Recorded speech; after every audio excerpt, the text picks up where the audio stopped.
है मुर्गे को गाली ना दो। बहुत से लोग मुर्गे को भी गाली दे देते।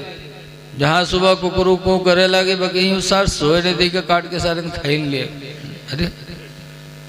अरे कम से कम एहसान मानो मुर्गे का कि नमाज फजर के लिए तुम्हें बेदार कर रहा है। जब एक मुर्गा होकर के नमाज के लिए जगा दे तो उसका दर्जा इतना बुलंद, और अगर कोई मोमिन मुसलमान होकर के सुबह नमाज फजर के लिए अज़ान दे दे तो उसका दर्जा कितना बुलंद होगा। मुसलमान होकर मुअज्जिन का दर्जा वैसे ही बुलंद है। हदीस पाक में अन मुआविया क़ाला समीअतु रसूलुल्लाह सल्लल्लाहु अलैहि वसल्लम, हजरत मेरे माविया से रवायत फरमाते अल्लाह के रसूल ने इरशाद फरमाया, मन अज़्ज़ना, जिसने अज़ान पुकारे, फ़कुतिब लहू बराअतुम मिनन नार, तो उसके लिए जहन्नम से निजात का परवाना लिख दिया जाता। तो अज़ान देने वाले को बुरा कहना, जब मुर्गे को बुरा कहने से मेरे पैगंबर ने मना किया तो मस्जिद के मुअज्जिन या इमाम की बुराई करना कितना बड़ा गुनाह होगा। हदीस पाक में अल इमाम ज़ामिनुन, इमाम तुम्हारी नमाजों का ज़ामिन है, वल मुअज्जिन मोतमिनुन, और अज़ान देने वाला तुम्हारी नमाजों का अमीन है। इसलिए लोगों अपने महल्ले के इमाम की कदर करो, अपने मस्जिद के मुअज्जिन की कदर करो। नमाज ही हमारी तुम्हारी कामयाबी की जमानत का जरिया है। इस पुरफतन दौर में हमको अपने अखलाक की तरफ भी ध्यान देना है। आजकल देखा जाता है बहुत से लोग दीन से हटे हैं, फिर भी अल्लाह ताला उन पर अपनी नेमतें उतार रहा है, तो समझते हैं कि हम हक पर हैं, हालांकि हक पे नहीं है। अल्लाह ताला की तरफ से छूट है उनके लिए, जो मस्जिदों से दूर, मदरसों से दूर, फिर भी दौलत उन पर बरस रही है, तो ये समझ रहे हैं कि जो कुछ हम कर रहे हैं सही कर रहे हैं। सही नहीं है। वो तो वैसे ही है जैसे काबुल का एक आदमी हिंदुस्तान आया, एक मार्केट में पहुंचा तो देखा एक हलवाई तसला में हलवा सजाए हुए रखे। काबुली इंसान ने कहा भाई एक प्लेट हमको दे दो। हलवाई समझे इसको गाहकी हो, तो एक प्लेट दी खैस काबुली मुसलमान, फिर दूसरा प्लेट मांगी, फिर खैस, उसके बाद चल पड़ा। तो हलवाई ने पैसा मांगा तो काबुली कहता पैसा कैसा, तो कहा रे हलवा का। तो कहा अगर तुम कहते कि हलवा पैसे से मिलता है तो मैं कतान नहीं खाता, पैसा कहाँ मेरे पास है। तो कादी ने उसको पकड़ा, हलवाई ने पकड़ा, कादी के पास लेकर के गए। कहा साहब इसने हलवा खाया, मेरा पैसा नहीं दे रहा है। कहा भाई इसका पैसा दो। कहा अगर ये कहता कि हलवा पैसे से मिलता है तो मैं बिल्कुल नहीं खाता, मेरे पास पैसे कहाँ हैं। तो कादी ने उसको सजा दी। कैसी सजा?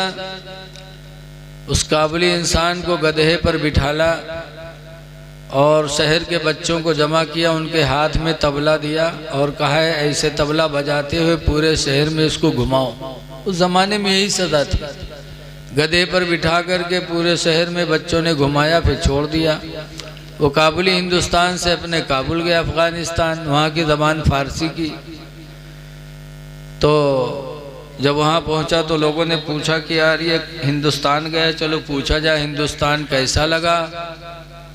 तो लोगों ने पूछा मुल्क हिंदुस्तान चगुनास्त, हिंदुस्तान का मुल्क कैसा है।